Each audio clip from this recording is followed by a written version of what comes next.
Assalamualaikum warahmatullahi wabarakatuh. Alhamdulillah. Alhamdulillah rabbil alamin wa bihi nasta'in ala umuri yaumiddin. Allahumma shalli wa sallim ala habibina Muhammad sallallahu alaihi wasallam wa ala alihi wa ashabihi wa dzurriyyatihi wa tabi'in wa tabi'it tabi'in lahum bi ihsanin ila yaumiddin. Amma ba'd. Muslimin dan muslimat yang dimuliakan oleh Allah Subhanahu wa taala. Malam ini kita sambung pengajian kita pada muka surat 276 di bawah tajuk khalwah. Di bawah tajuk khalwah. Insyaallah kita untuk apa-apa moga majlis kita diberkati oleh Allah Subhanahu wa taala dan kita menghidupkan sunnah Nabi sallallahu alaihi wasallam. Muka surat 276. Qala al-mu'allif rahimahullah ta'ala Syekh Abdul Qadir Isa wa nafa'na bi ulumihi fid dharain amin. Khalwah. Biasa kita dengar tajuk khalwah ataupun khalwat. Ya, dua-dua boleh. Macam kita sebut solat dan juga solat, ataupun zakat dan juga zakah. Ba di hujung tu ta marbuqah. Kita sebenarnya kalau berhenti dibaca dengan ha zakah.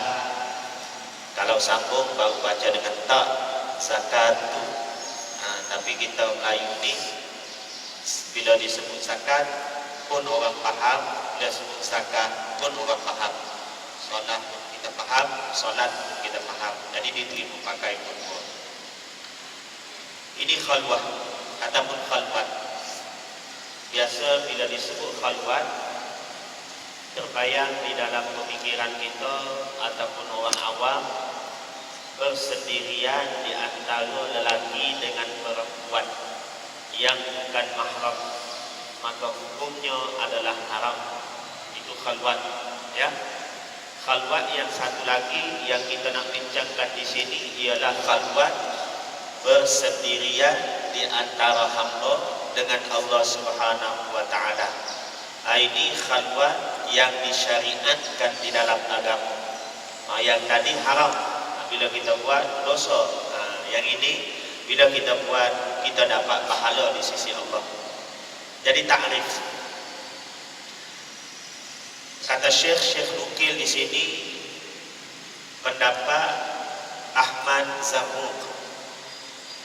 Kata Syekh Ahmad Zarruq, beliau menyebut di dalam Fawaid At-Tasawuf karangan beliau, khalwah itu lebih khusus daripada uzlah. Uzlah apa dia? Uzlah ini seseorang hamba mengasingkan diri dia daripada makhluk. Tujuannya untuk berdamping dengan Allah Subhanahu wa taala. Nak ingat Allah, nak buat amal ibadat. Ini uzlah. Jauhkan diri daripada masyarakat umum. Masyarakat umum pergi pasar, sibuk dengan kerja buat harian, berkaum dengan manusia yang ramai.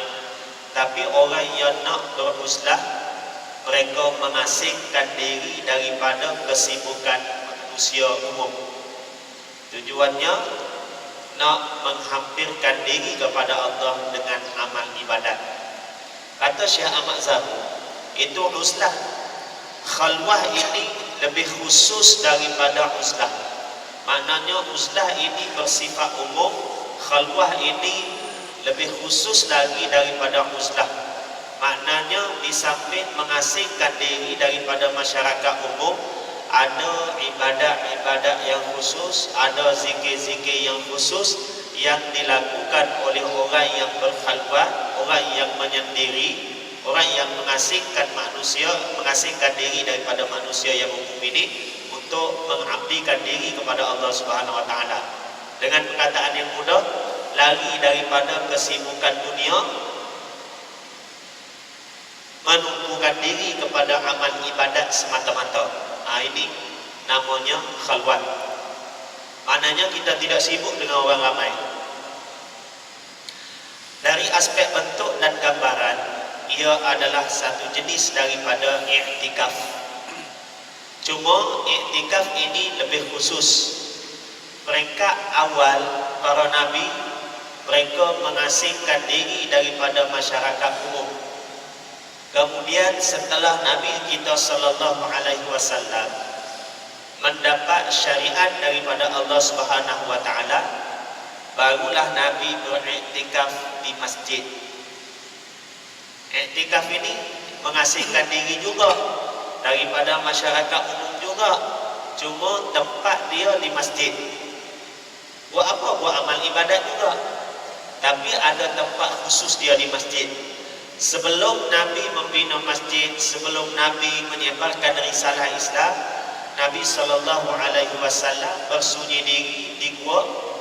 Apa dia? Gua apa? Gua Hira.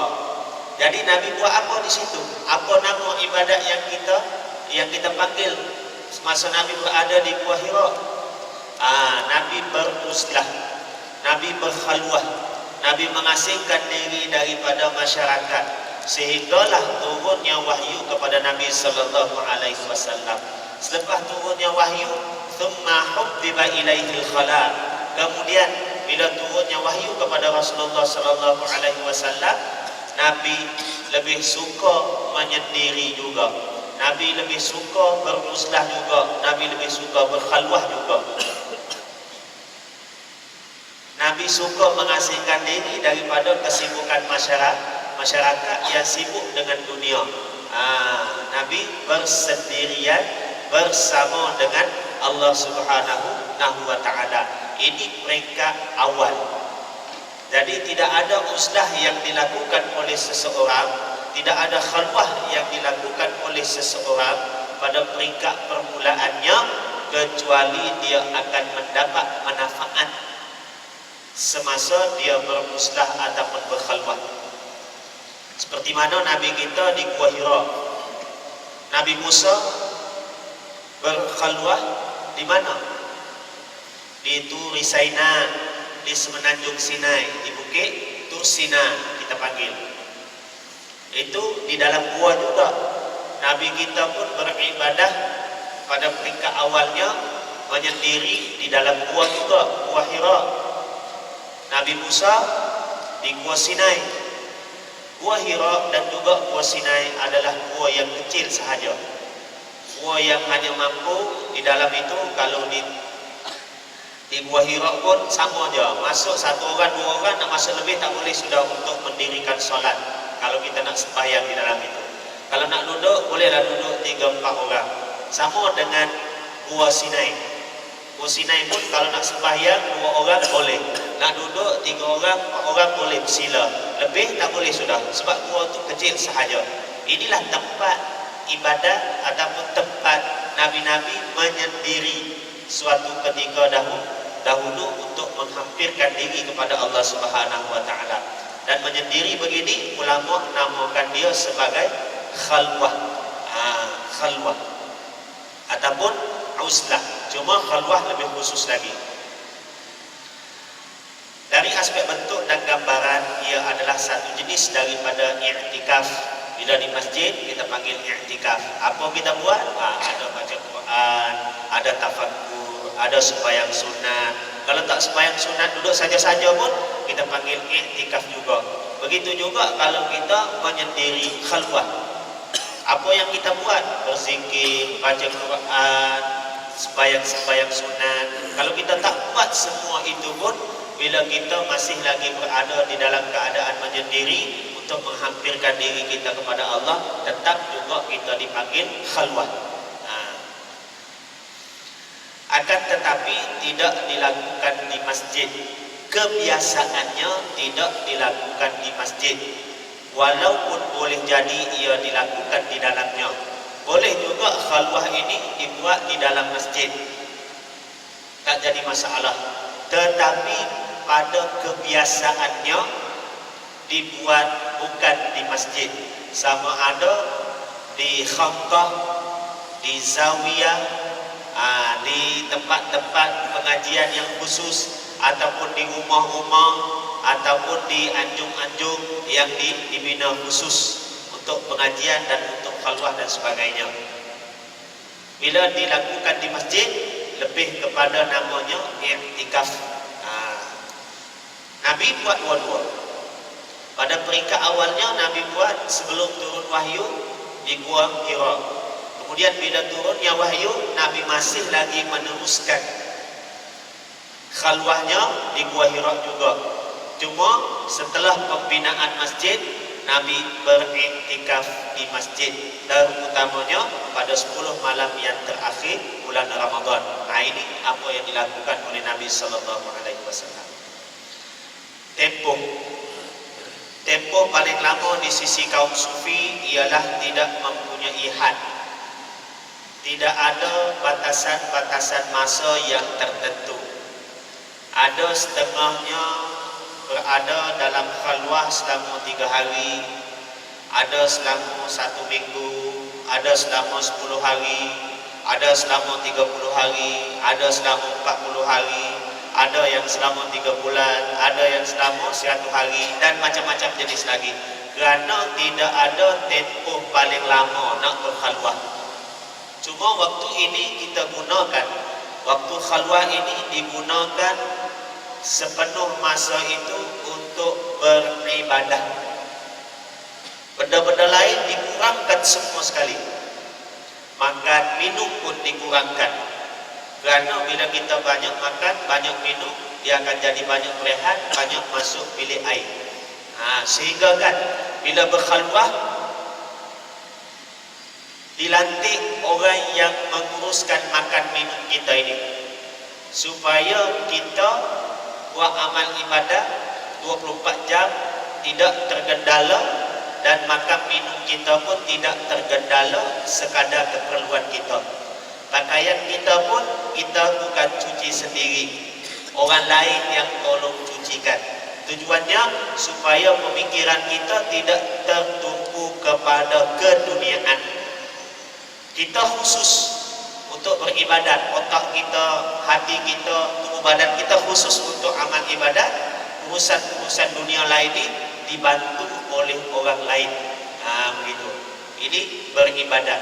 Seperti mana Nabi sallallahu alaihi wasallam turun naik daripada rumah Nabi sallallahu alaihi wasallam, Nabi naik ke Gua Hira. Nabi tak fikir tentang makanan Nabi. Khadijah yang masak untuk Nabi, Khadijah yang sediakan bekalan untuk Nabi, kemudian Nabi bawa bekalan naik ke Gua Hira. Nabi beribadat di sana, habis bekalan Nabi turun lagi jumpa dengan anak istrinya, kemudian ada bekalan, Nabi naik lagi ke Gua Hira untuk meneruskan ibadat yang Nabi lakukan di sana. Jadi ini semua adalah contoh ataupun tauladan yang diikuti oleh golongan-golongan sufi semasa melakukan ibadah ataupun semasa berkhalwah ataupun berkhalwat. Tempoh paling lama di sisi kaum sufi ialah tidak mempunyai had tertentu, tetapi sunnah menunjukkan 40 hari, yaitu melalui perjanjian Nabi Musa alaihi salam. Nabi Musa dia beribadat di Bukit Sinai selama 40 hari 40 malam. Ini ibadat yang dilakukan oleh Nabi Musa alaihi salam. Apa yang dikasatkan dalam hakikat ialah 30 hari. Ada juga yang mengatakan 30 hari kita kena berkhalwah, kerana ia merupakan asal perjanjian, dan Rasul alaihi salatu wassalam juga mendiami Gua Hira selama sebulan. Nabi Musa mendiami Gua Sinai selama 40 hari, Nabi kita mendiami Gua Hira selama 30 hari ataupun sebulan, sebagaimana terdapat dalam kitab Sahih Muslim. Di bawah tu ada hadis dia. Qala Rasulullah sallallahu alaihi wasallam, Rasulullah sallallahu alaihi wasallam bersabda, "Jawartu bi Hira Hira'i syahran, aku mendiami Gua Hira syahran, selama 1 bulan. Nabi bagi tahu sendiri. Falamma qadaitu jiwari, setelah selesai daripada mendiaminya, nazaltu, aku turun daripada gua tersebut. Fastabtantu, aku turun ke tengah-tengah lembah. Batnal wadi, tengah-tengah lembah. Mekah ini kedudukan dia, di kanan dia bukit, di kiri dia bukit, depan dia bukit, belakang dia bukit, semuanya bukit, seolah-olah lembah begini. Kedudukan Mekah. Jadi di sini ni bukit semakin tinggi, semakin tinggi, semakin tinggi. Sebab itu bila kita nak pergi sembahyang berjemaah, masa pergi lancar, masa balik slow-slow sikit. Kenapa? Sebab naik bukit. Masa pergi turun bukit. Nah begini. Masa pergi turun bukit, sembahyang di tengah-tengah lembah. Dipanggil juga Batha'u Makkah, pusat Batha'u Makkah. Di Batnil Wadi, Batha' Makkah pun dipanggil, di tengah-tengah lembah pun dipanggil. Jadi bila kita balik daripada sembahyang jemaah, kita naik bukit sikit-sikit. Kita rasa bukit tu penat naik. Nak pergi rasa lancar, laju sikit. Sebab apa turun bukit? Jadi Nabi kata fastabtantu batnal wadi, maka aku turun di tengah-tengah lembah, di tengah-tengah kota Mekah. Nabi beribadat di Gua Hira selama sebulan. Selepas sebulan baru Nabi turun ke tengah-tengah masyarakat. Apa pengajaran salah satunya yang kita boleh ambil di sini? Ulama-ulama tasawuf mengambil pengajaran bahawa kita manusia, sebelum kita berdakwah kepada orang lain, kita kena dakwah diri kita terlebih dahulu. Sebelum kita menceritakan tentang proses pembersihan rohani kepada orang lain, kita dulu mesti membersihkan rohani kita seperti mana Nabi sallallahu alaihi wasallam. Sebelum Nabi berhadapan dengan masyarakat Quraisy, Nabi dulu sebulan berkhalwah di Gua Hira, membersihkan jiwa dia, mendampingi diri dengan Allah Subhanahu wa taala, mencari sumber kekuatan, barulah dia turun ke tengah-tengah kota Mekah untuk berdakwah kepada kaum dia, berdakwah kepada masyarakat. Jadi manusia yang tidak membersihkan diri dia daripada perangai akhlak yang tercela, dia tidak akan mampu berdepan dengan masyarakat. Sebab inilah yang dilakukan oleh Nabi sallallahu alaihi wasallam. Dan sebahagian besar Nabi, sebelum mereka berdakwah untuk diri sendiri dulu. Mereka mengasingkan diri, membina hubungan dengan Allah Subhanahu wa taala. Bila hubungan dengan Allah semakin lama semakin kuat, barulah Allah Subhanahu wa taala pilih Nabi tersebut, dan Allah bagi wahyu kepada Nabi tersebut untuk mengajak masyarakat supaya beriman kepada Allah Subhanahu wa taala. Kalau manusia tidak ada kekuatan yang begini, bila duduk dalam masyarakat, dia akan larut dalam masyarakat. Tetapi bila ada kekuatan rohani, kekuatan dalaman, hati yang bersih, walaupun masyarakat ini kotor, masyarakat ini jauh dengan Allah, tapi daya tarikan yang ada pada jiwa seorang Nabi ini mampu menarik jiwa-jiwa yang bersih untuk menghadap kepada Allah Subhanahu wa taala, walaupun masyarakat umumnya tidak ingin kepada agama yang dibawa oleh Nabi sallallahu alaihi wasallam. Tapi Nabi ada kekuatan rohani yang tidak boleh disambungkan dengan kekuatan kebendaan, kekuatan material. Kekuatan rohani inilah yang ada pada jiwa Nabi, ada pada jiwa sahabat, ada pada jiwa guru-guru yang mursyid, mampu menarik masyarakat yang mempunyai rohani juga bersih.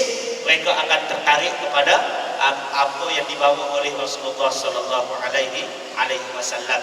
Inilah yang dinamakan kekuatan rohani setelah melalui proses khalwah, mendampingkan diri dengan Allah Subhanahu wa taala, jauh daripada kesibukan manusia umum. Demikian juga baginda meninggalkan istrinya. Maknanya Nabi bila berada di Gua Hira, Nabi meninggalkan istrinya bila berada di gua selama sebulan. Nabi meninggalkan istrinya selama 1 bulan. Bulan puasa juga sebulan tempohnya, bertambah atau berkurangan bilangan hari adalah bergantung kepada murid dalam menjalani suluknya. Biasanya ada juga di kalangan orang kita, orang Melayu, bila berkhalwah dia sebut bersuluk. Bila tidak berkhalwah dia sebut tidak bersuluk ataupun belum lagi bersuluk. Ini adalah satu panggilan yang biasa kita dengar. Tapi suluk ini satu perjalanan rohani bermula daripada seseorang anak murid berbai'ah dengan guru. Maka bermulalah perjalanan rohani yang disebut sebagai bersuluk. Setelah mengamalkan wirid-wirid dan juga zikir-zikir yang diberikan oleh guru kepada anak murid tadi. Itu suluk. Khalwah pula, bila seseorang anak murid tadi sudah pun biasa, sudah pun mulazamah, sudah pun istiqamah dengan wirid-wirid harian yang diberikan oleh guru, dia mulazamah sepanjang masa tanpa ditinggalkan, maka berdasarkan kepada peningkatan rohani yang ada pada diri seorang murid, dinilai oleh seorang guru murabbi yang mursyid. Selepas penilaian tersebut, maka guru tadi yang akan pilih anak murid yang semangat dia lebih daripada yang lain, sudah cukup untuk dia masuk ke medan khalwah, maka guru tadi akan memasukkan murid tadi berdasar kepada khibrah yang dimiliki oleh guru untuk memasukkan anak murid ke medan khalwah. Bukan kata belajar tasawuf 2 hari untuk guru masuk khalwah, lepas tu okey dah sudah kamu. Tidak. Ini melalui proses pentarbiyahan yang panjang. Kalau sekejap amal wirid, sekejap tak amal wirid, guru tidak akan memasukkan anak murid tadi ke dalam khalwah. Nampak dari situ? Maknanya kita perlu membebaskan diri kita daripada dosa-dosa yang zahir, mencuri, mengumpat dan sebagainya, dosa zahir. Kemudian kita perlu membersihkan rohani dengan cara pengamalan wirid-wirid yang dibagi oleh guru untuk kita mulazamah. Setelah wirid ini kita amalkan bertahun-tahun, berpuluh-puluh tahun, maka guru tadi akan melihat peningkatan rohani yang ada pada jiwa kita melalui muzakarah, perbincangan, perkongsian di antara anak murid dengan guru. Setelah layak, barulah dimasukkan ke dalam khalwah. Barulah dipilih untuk menyendiri dan dibimbing oleh guru lagi. Bukan kata dilepaskan begitu sahaja. Ini baru disebut khalwah. Jadi suluk tadi bermula daripada bai'ah sampailah kepada akhirnya disebut suluk. Setengah orang dipanggil bila berkhalwah itu dipanggil bersuluk. Tapi sebenarnya suluk ini proses perjalanan daripada awal sampai kepada akhir yang mana di dalamnya terdapat khalwah. Itu. Tempoh paling sedikit ialah 10 hari. Ini dulu-dulu punya cerita. 10 hari dianggap sebagai sedikit. Tetapi ulama-ulama mutaakhirin menjadikan tempoh sedikit, ada yang dijadikan dalam masa 7 hari, ada yang dijadikan dalam masa 3 hari. Itu tempoh paling sedikit. Apa tujuannya? Supaya jiwa anak murid tadi serasi dengan amal ibadat yang dilakukan. Maknanya banyak yang paling sedikit. Kalau 1 dipanggil sikit, kalau 2 ada namanya khusus musanna 2, kalau 3 baru jamak, baru banyak. Dan banyak yang paling sedikit ialah 3. Kerana 4 jamak juga, tapi lebih daripada yang minimum. Minimumnya 3. Yang selepas itu 4, sampailah kepada banyak lagi. Jadi ulama-ulama akhir zaman ini oleh kerana iman manusia lemah, nak duduk 3 hari berkhalwat menyendiri, konsentrasi sepenuh jiwa raga kepada amal ibadat susah. Jadi ulama-ulama buat 3 hari saja, bergantung kepada keimanan umat akhir zaman. Kalau buat seminggu, tak ada yang nak masuk khalwat. Apatah lagi kalau buat 30-40 hari. Tak ada manusia yang sanggup cuti kerja untuk masuk medan khalwat. Nak berzikir pun kita malas sudah. Nak amal wirid pun malas sudah. Nak datang pengajian pun berfikir. Apatah lagi nak duduk berkhalwat, amal ibadat saja.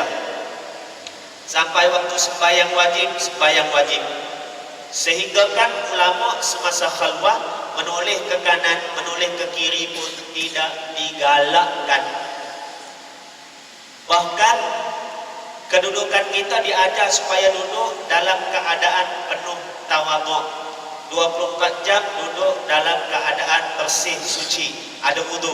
Tak ada wudu, masuk tandas, ambil wudu. Habis wudu, kentut ke apa-apa, pergi bilik air, ambil wudu seringkas mungkin, lepas tu duduk. Cara duduk dengan penuh tawadhu, menghadap kiblat. Masa ada waktu sembahyang fardu, kemudian sembahyang sunat, sebanyak yang ada, semampu yang mungkin. Habis sembahyang sunat mutlak. Waktu kosong di antara sembahyang dengan sembahyang full zikir. Jangan berhenti kecuali mengantuk. Bila mengantuk macam mana? Mengantuk tidur. Tidur jangan guna bantal. Kenapa? Sebab kalau guna bantal best, tak bangun-bangun. Dalam khalwat dijaga sampai begitu sekali.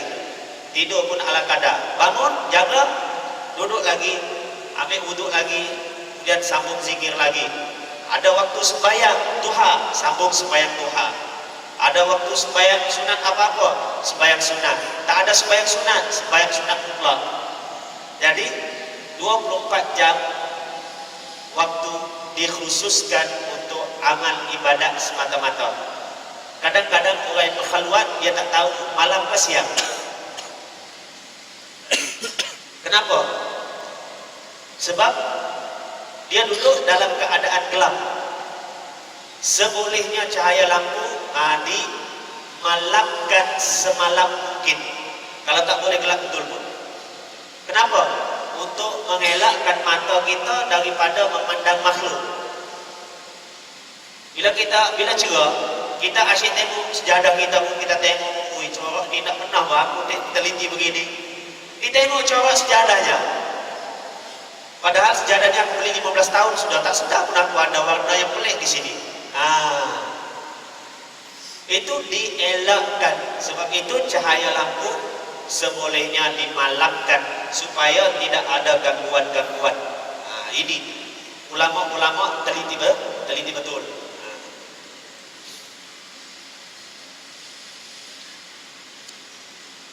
Kerana tempoh paling sedikit adalah 10 hari, kerana Rasulullah SAW beriktikaf selama 10 hari terakhir bulan Ramadan. Bagi yang kamil, ia merupakan pertambahan kepada ahwalnya, dan bagi yang selain mereka, ia merupakan peningkatan. Bagi orang yang sudah pun bersih jiwanya, ini merupakan penambahan kepada kejernihan hati yang dia sudah miliki. Bagi orang yang belum sempurna jiwa dia, ini merupakan satu tahap untuk dia meningkat daripada tahap sebelumnya kepada tahap yang lebih tinggi. Dia memerlukan kepada khalwah. Guru-guru yang murabbi mursyid, bukan kata anak murid saja. Guru yang murabbi mursyid pun dia perlu menyendiri, dia perlu berkhalwah. Bila dia merasakan hati dia jauh dengan Allah Subhanahu Wa Taala, bila dia merasakan diri dia sibuk dengan dunia, maka dia akan berkhalwah. Sebab itu ulama-ulama arif billah, orang-orang yang hampir dengan Allah Subhanahu Wa Taala, dia pesan kepada manusia, hendaklah kamu banyak menyebut nama Allah berbanding nama-nama makhluk. Kita berapa banyak kita sebut nama Allah berbanding nama makhluk. Nama kawan kita semua kita ingat, nama Allah kita lupa. Nama kawan kita 3-4 kali kita dial dalam telefon, 6 kali dial lagi ni dalam telefon. Nama Allah berapa kali kita sebut? Maknanya kita terlalu jauh dengan orang yang hampir dengan Allah Subhanahu wa taala. Orang yang hampir, bila dia rasa dia jauh dengan Allah, dia cari sesuatu yang boleh menyebabkan dia hampir dengan Allah Subhanahu wa taala. Kalau dia berada dalam khalwah, keluar khalwah, rasa jauh dengan Allah, dia masuk khalwah untuk seterusnya dalam tempoh yang lebih lama. Tujuannya supaya hati dia sentiasa ingat pada Allah Subhanahu wa taala. Khalwah memerlukan asal sebagai tempat rujuk. Khalwah ni asal tempat rujuk dia Nabi sallallahu alaihi wasallam. Jadi perlu kepada bimbingan guru yang mursyid. Tujuan khalwah adalah untuk menyucikan hati daripada kotoran yang menyaluti serta mengosongkan hati untuk mengingati Tuhan yang satu dan hakikat yang satu. Tujuan khalwah, kita nak mengosongkan hati kita daripada makhluk, kemudian diganti dengan mengingati Khaliq. Nak kosongkan jiwa kita daripada kesibukan makhluk, kemudian mengisinya dengan ketenangan ingat pada Allah Subhanahu wa taala. Khalwah tanpa syekh adalah sesuatu yang berbahaya. Kadang-kadang ada manusia yang dia duduk sendiri-sendiri ingat pada Allah Subhanahu wa taala, berzikir panjang-panjang, berzikir banyak-banyak, menyebabkan dia jadi miring, menyebabkan dia jadi hampir gila, menyebabkan dia hampir-hampir meninggalkan agama Islam. Sebab apa? Sebab ulama semua menyebut, ulama tazkiyah, ulama tarbiyah, ulama penyucian jiwa, ulama tasawuf, ulama rohani menyebut khalwah tanpa bimbingan guru yang mursyid bahaya. Kenapa? Sebab gangguan di dalam khalwah itu terlalu banyak.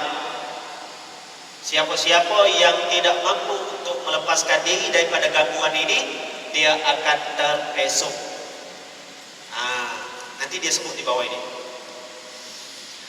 Ia mempunyai futuh yang agung, dan masa kita menyendiri inilah, masa kita beribadah inilah, Allah akan bagi pelbagai pemberian kepada kita. Allah akan bagi kita kasyaf, Allah akan bagi kita ketenangan, Allah akan bagi kita rasa macam-macam dengan jiwa kita. Kadang-kadang ada manusia yang bila berkhalwah dia dapat tengok jin. Ini gangguan. Bila keluar daripada khalwah dia cukup gembira. Kenapa? Sebab dapat tengok jin.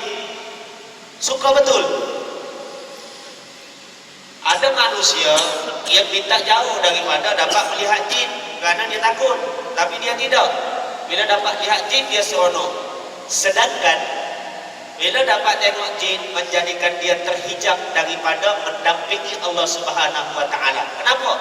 Sebab hati dia, perasaan dia sibuk dengan melihat benda-benda yang dulunya Allah Subhanahu wa taala telah hijab dia daripada melihatnya. Dulu dia tidak melihat jin, dia sibuk dengan zikir. Bila dia dapat melihat jin, dia pula sibuk menceritakan kepada orang lain tentang jin pula, tanpa sibuk mengingati Allah Subhanahu wa taala. Dia cerita kepada manusia macam-macam, jin ni hidupnya 1600 tahun dah, tinggal di mana, di situ, di sini. Semuanya benda yang tidak ada kepentingan untuk dia ceritakan sebenarnya. Jin ini pakaian dia warna merah, tinggal di mana, muka dia macam mana, janggutnya berapa helai, macam-macam diceritakan. Sedangkan benda-benda begini sebenarnya menjadi pemutus dia daripada terus hampir hatinya kepada Allah Subhanahu wa taala. Jadi terpesong sudah dia. Cukup sudah bagi syaitan untuk menyesatkan manusia daripada terus mendampingi Allah Subhanahu wa taala. Asal kita nak dampingi Allah, tiba-tiba kita dapat dampingi jin, sudah pun berhenti daripada mengingati Allah Subhanahu wa taala. Adakah ini merupakan satu kebaikan ataupun pemutus di tengah-tengah perjalanan? Bagi orang yang ikhlas, mereka anggap ini adalah pemutus. Bagi orang yang mencari sesuatu di sebalik zikir dia, bila dapat jin, dia pun rasa macam, oh inilah dia yang aku cari sebelum ini. Sebab apa? Dia boleh bantu aku jadi bomo. Berzikir untuk jadi bomo pula. Kebetulan Allah bagi rezeki kepada dia, merawat orang yang sakit sudah belas-belas tahun tak pernah sembuh, merawat dengan dia sembuh. Inilah menjadi asbab kepada dia untuk jadi bomo.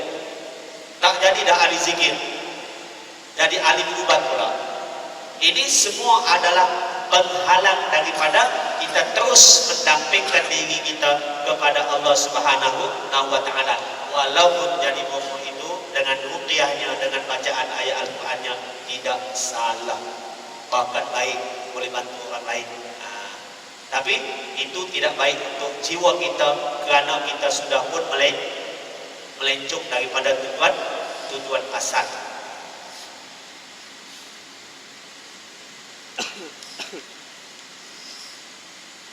Sikit lagi. Ia mempunyai futuh yang agung dan kadang-kadang kurang sesuai bagi sesetengah manusia. Kadang-kadang kurniaan yang Allah berikan kepada kita, bila sesuai dengan kemampuan jiwa kita untuk menerima, dia menjadi satu kebaikan kepada kita. Kadang-kadang jiwa kita tidak mampu untuk menerima satu-satu pemberian yang lebih besar daripada kapasiti kita. Orang nak download filem, CD yang ada dengan dia kecil, filmnya lebih besar, boleh masuk atau tidak boleh masuk? Bermanfaat atau tidak? Tak bermanfaat. Nak masuk pun boleh, nak pasang macam mana, nak tengok macam mana, tak boleh. Begitulah juga hati manusia. Kadang-kadang futuh itu bagus. Allah kurniakan sesuatu yang berlipat kali ganda lebih besar daripada kemampuan hati kita untuk menerima.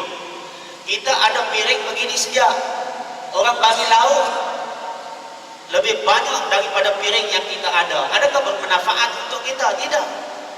Sebab lauk itu akan jatuh ke bawah. Kita hanya mampu menerima sekadar apa yang ada pada diri kita, persediaan kita. Kita bawa piring untuk ambil nasi sekadar yang secukupnya. Tapi orang bagi makanan, nasinya, lauknya, sayurnya bertimbun-timbun macam dua periuk. Bolehkah kita ambil manfaat daripada nasi ataupun lauk yang begitu banyak tadi, sedangkan kita ada piring yang begitu kecil sahaja? Sama dengan hati kita. Walaupun Allah nak bagi sesuatu yang berlipat kali ganda futuhnya semasa kita menyendiri, tapi oleh kerana penerimaan kita hanya kecil saja, dia tidak akan memberi manfaat kepada diri kita, kecuali hanya sikit sahaja. Inilah futuh yang Allah nak kurniakan kepada kita, mesti bersesuaian dengan apa yang ada pada diri kita ataupun persediaan jiwa kita. Tanpa bimbingan, kita merasakan kita sudah cukup mulia. Padahal itu gangguan. Setan campakkan ke dalam hati kita, tengok, kau baru beramal sikit, kau sudah diberikan limpahan kurnia oleh Allah Subhanahu wa taala. Kita pun rasa, oh betul juga Pak, mungkin keikhlasan aku ini. Jadi kita bangga dengan diri sendiri. Di manakah kebaikan kita? Bila ada perasaan bangga dengan diri sendiri. Setan dia halus permainan dia. Siapa yang tak tahu cara syaitan, dia akan terpedaya. Oleh itu, setiap orang hendaklah berwaspada dengan ahwalnya terhadap perkara tersebut. Untuk berwaspada dengan ahwal kita, perlu kepada bimbingan guru yang mursyid. Kerana guru yang mursyid ini pada salakat tariqah, dia telah melalui jalan-jalan pembersihan rohani ini. Dia telah melalui seluk-beluk tipu daya syaitan, dan dia mampu melepasi rintangan-rintangan tersebut. Thumma ada, kemudian dia kembali ke tempat asal dia berjalan. Dia sudah melalui jalan-jalan untuk pembersihan rohani, kemudian dia kembali balik ke tempat dia mula, liyukhbiral qauma bimastafada. Tujuannya untuk menceritakan kepada manusia tentang faedah yang diperolehi daripada perjalanan suluk dia ataupun rohani dia tadi. Bila dia lalui sudah perjalanan, kemudian dia balik, dia boleh menceritakan seluk-beluk perjalanan ini kepada orang yang dibimbingnya. Jadi inilah tujuan guru untuk membimbing ahwal anak murid supaya tidak tersesat ataupun tidak terpesong dalam menelusuri jalan untuk membersihkan jiwa. Dari sini khalwah dikira sebagai mengasingkan diri daripada manusia untuk tempoh tertentu. Ada tempoh dianya. Biasa dilakukan sekarang ini 3 hari, 7 hari, 10 hari. Kalau lama pun selama 1 bulan sahaja, dan itu jarang-jarang. Ya, kerana tempoh itu agak lama bagi kita manusia akhir zaman. Meninggalkan kerja-kerja keduniaan buat sementara waktu. Bertujuan mengosongkan hati daripada kesibukan hidup yang tidak berkesudahan, serta merehatkan fikiran daripada hiruk-pikuk kehidupan seharian yang tidak putus-putus. Kita, kalau kita tidak sediakan waktu untuk datang ke masjid, 24 jam kita rasa sibuk je. Kita, kalau kita tidak sediakan waktu untuk belajar mengaji Al-Quran, 24 jam kita rasa macam tak cukup bawa waktu aku. Kalau ditambah dengan 5 jam, 7 jam lagi pun macam sibuk juga. Tapi cuba kita khususkan. Aku khususkan sekali seminggu ini untuk mengaji Al-Quran, belajar baca Al-Quran. Bila kita fokus kepada kepentingan kita, sekali seminggu, walau macam mana pun aku kena pergi mengaji Quran dengan ustaz ini. Bila kita fokus, kita akan ada masa yang lain kita ketepikan untuk sementara waktu. Begitu juga dengan khalwah. Kita akan rasa kehidupan kita sibuk berpanjangan. Tapi bila kita dipilih oleh guru untuk masuk khalwah, kita rasa beruntung. Dan kita akan sediakan waktu kita 3 hari, 7 hari ke 10 hari ke untuk berada di dalam khalwah. Dan anak murid yang bagus, dia tidak akan minta dengan guru untuk masuk khalwah. Dan untuk guru yang bagus, dia tahu bila untuk menyuruh anak muridnya memasuki medan khalwah. Dan ini bergantung kepada kebijaksanaan seseorang guru. Anak murid yang baik, dia tak akan minta sebab dia tahu persediaan dia belum cukup, amalan dia belum cukup. Guru yang baik, dia akan pilih sendiri anak murid mana yang sudah pun layak berdasarkan kepada musakarah dia dengan anak murid ataupun anak murid dengan guru tadi. Jadi tak perlu kita tanya guru kita, wahai Syekh, bila nak masukkan aku khalwah? Guru tahu bila masa yang sesuai. Tengok kepada kejernihan jiwa kita. Kerana kalau kita tidak bersedia, mulut bersedia, tubuh badan bersedia, tapi hati belum bersedia untuk mendampingi Allah Subhanahu wa taala, kita masuk khalwah selama 30 hari pun manfaatnya terlalu kecil bagi jiwa kita. Tapi kalau kita sudah bersedia, walaupun kita masuk khalwah baru 1 malam, manfaatnya terlalu besar untuk jiwa kita. Futuhnya terlalu besar, bantuannya terlalu besar daripada Allah Subhanahu wa taala untuk hati kita. Jadi bukan bergantung kepada persediaan kita semata-mata, dia bergantung juga kepada persediaan rohani kita, dalaman kita, diri kita, hati kita. Itu yang lebih.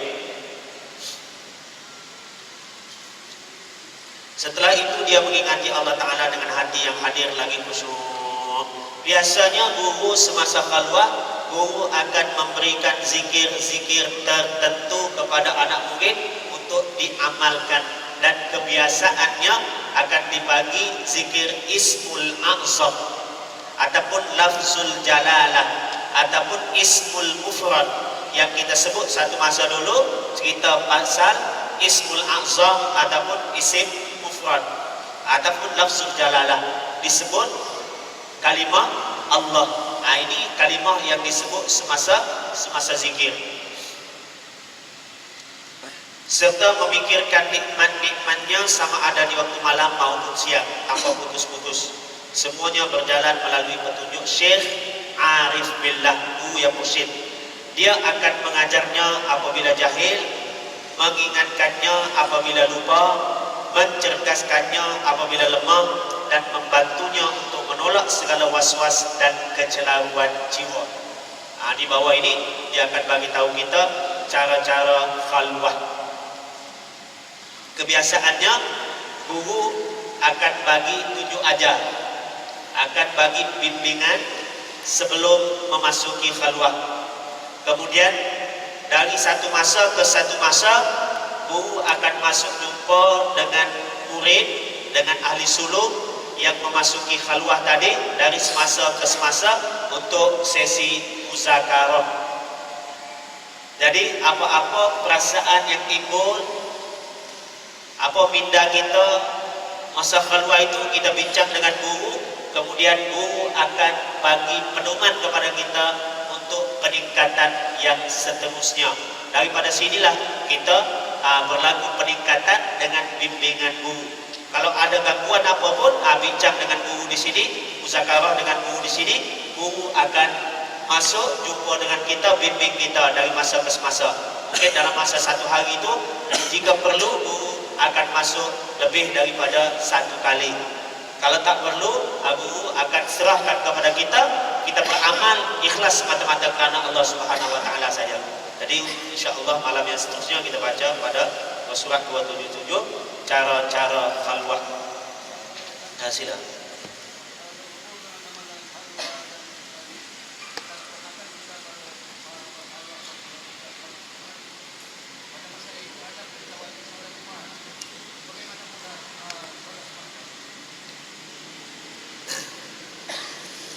Semasa berkhalwah, sembahyang ada difardukan 5 hari 1 kali.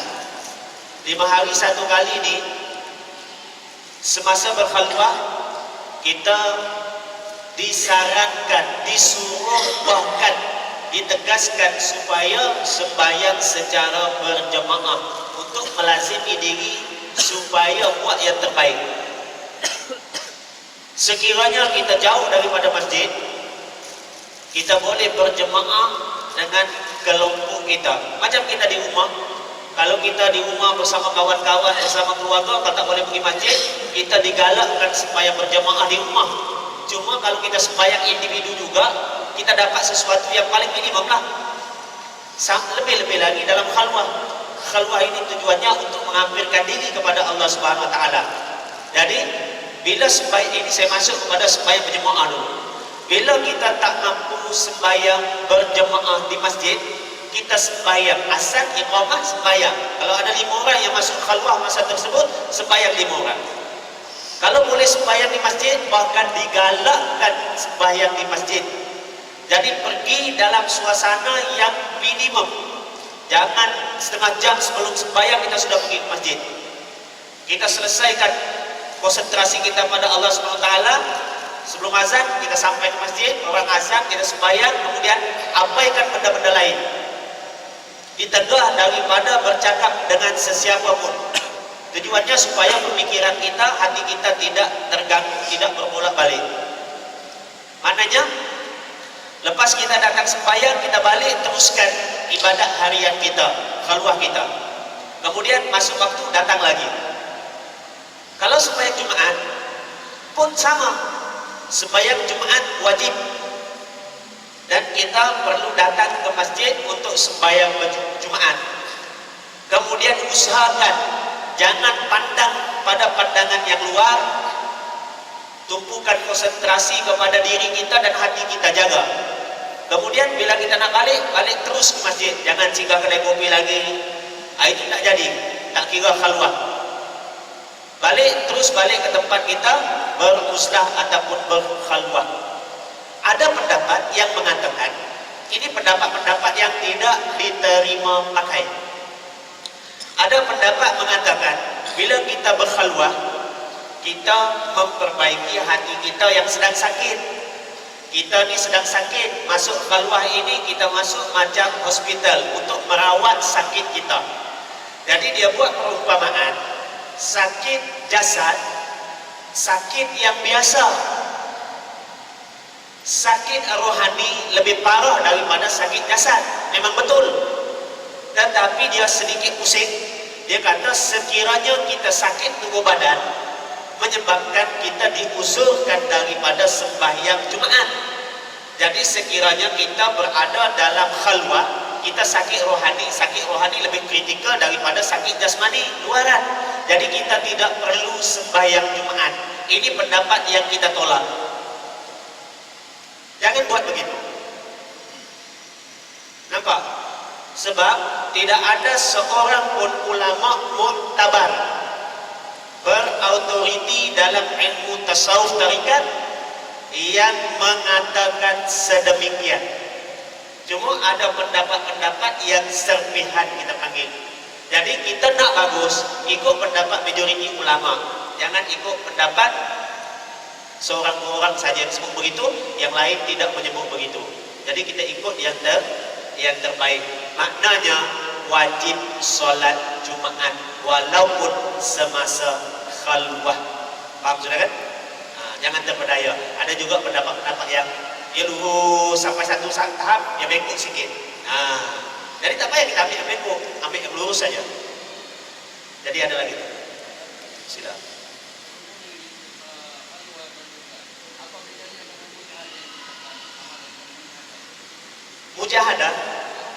Mujahadah ini sepanjang masa.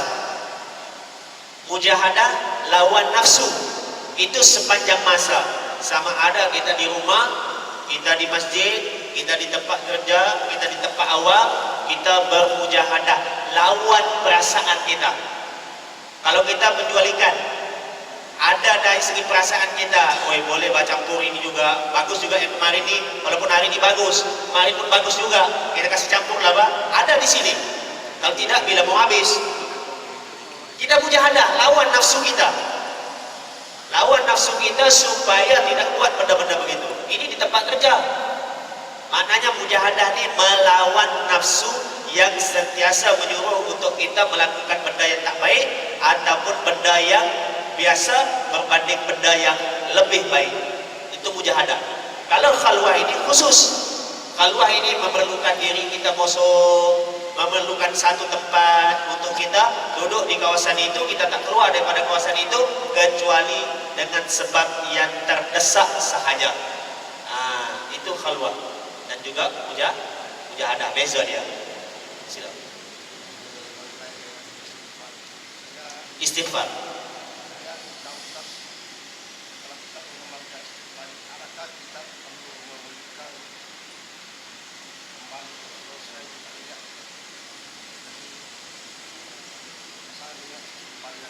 Tak jelas saya.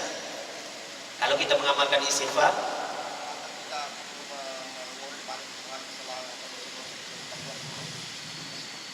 itu mesti.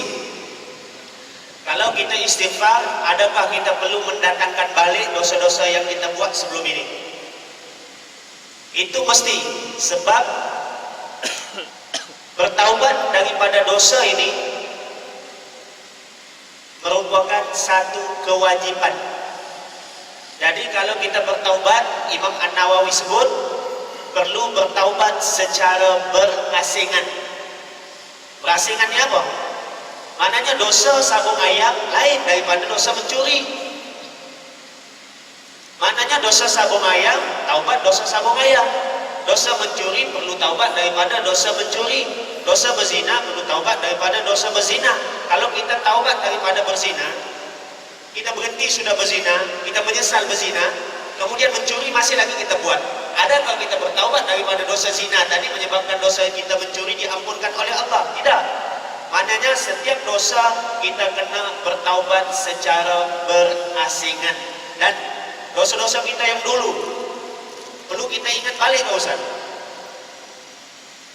Ingat balik dosa-dosa dulu supaya Allah ampunkan. Ya Allah, dulu aku tinggal sembahyang, Kau ampunkanlah dosa aku dulu. Mudah-mudahan aku tahu apa-apa. Mama tak ajar, bapak tak ajar. Sekolah pun sikit Pak Ustaz. Sekolah agama pun tak kemana. Besar di kahwin, di baru dapat anak 2 baru aku mula jinak-jinak dengan masjid, belajar sembahyang, belajar taubat, belajar puasa. Sekarang ni ada bagus sikit. Ya Allah, ampunilah dosa aku yang dulu. Jadi itu yang sembahyang. Dan perlu gantilah. Dosa mengumpat lain lagi. Dulu baru mengumpat di sana betul, tapi sekarang ni macam tak boleh sudah aku. Kalau orang mengumpat pun aku rasa macam lain, bah. Sanggup lagi aku berdiri, aku jalan dulu ya, ada kerja aku mau selesaikan. Sanggup lagi aku cakap begitu. Tapi kalau dulu orang lain mengumpat, aku tukang sambungnya. Jadi taubat lagi daripada dosa ini. Maknanya kalau boleh kita ingat balik dosa-dosa kita, minta Allah ampunkan satu persatu. Mudah-mudahan Allah Maha Pengampun. Jangan kita fikir, ya Allah banyaklah kalau dosa aku begitu Ustaz, mau dicakap satu-satu. Allah ini pengampun. Allah bersifat Maha Pengampun sebelum Dia ciptakan kita. Dan setelah Dia ciptakan kita juga, Dia masih bersifat Maha Pengampun. Sebelum kita berdosa, Dia sudah bersifat Maha Pengampun. Setelah kita buat dosa pun Allah Maha Pengampun juga. Selepas kita bertaubat pun Allah Maha Pengampun juga. Jadi kalau Allah ampunkan dosa kita, walaupun banyak, tidak ada apa-apa kekurangan bagi Allah. Dan kalau kita tak minta ampun pun Allah tak rugi apa-apa. Kalau kita tak minta ampun, kita yang rugi. Kalau kita minta ampun, kita yang untung. Tidak ada apa-apa manfaat yang kembali kepada Allah Subhanahu wa taala sekiranya kita kufur, daripada kita akil balik sampai kita meninggal dunia. Allah tak kurang apa-apa. Kita yang bermasalah bila jumpa dengan Allah Subhanahu wa taala. Dan bila kita minta ampun dengan Allah Subhanahu wa taala, kita yang mendapat kelebihan pengampunan. Minta ampun, tak rugi apa-apa. Ingat je dosa-dosa kita yang lepas, tak rugi apa-apa. Allah ni Dia Maha Pengampun. Bila Maha Pengampun, Allah akan bagi pengampunan kepada kita. Tinggal saja kita minta ampun. Macam bapak kita lah, bagi anak-anak, jarang bapak bagi duit, anak tak minta. Tiba-tiba bagi duit, nah. Tapi bila anak minta, kadang-kadang bapak menunggu-nunggu lah. Dia mau bagi duit kepada anak dia, tapi tunggu anak dia buka mulut saja. Anak dia buka mulut, Pak, aku perlu duit bapak, mau beli buku rujukan RM25, jadi RM25 tu bolehlah Pak belanja-belanja kawan sekali-sekala. Kadang-kadang kita minta 50, bapak bagi lagi 60-70. Ambil anak, buat belanja kawan-kawanmu.